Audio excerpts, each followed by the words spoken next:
Happening today, Congress will meet to certify the Electoral College results. The process is normally a formality, but this year, President Trump and some Republican senators and more than 100 House members continue to make unsubstantiated claims of voter fraud. That includes Indiana Senator Mike Braun and multiple state representatives. Our Eric Pointer spoke to a local political expert about this. He joins us now from our newsroom. Eric, good morning. What impact does he think these objections could have? So he says this is likely to further divide the country along political lines, but unlikely to change the outcome of the election. A group of about 12 senators, including Mike Braun from right here in the Hoosier State, plan to reject electoral college votes in the states where President Trump has raised unfounded claims of voter fraud. The group has presented no new evidence of election problems. Indiana University political science assistant professor Steve Webster says that the objections are likely to have an impact on public opinion, even though there has not been any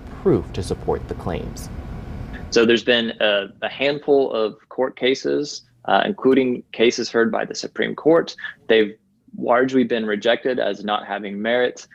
There have been very few instances of fraud, especially fraud on the level that would be needed to change the result of an election.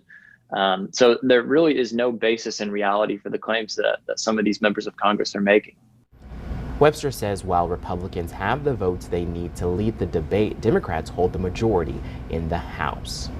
And he also says that the delay in certifying the results today could have some Democrats frustrated, and these objections may impact the effectiveness of the Biden presidency because some Republicans may not want to work with Joe Biden because of their voters' opinions on him.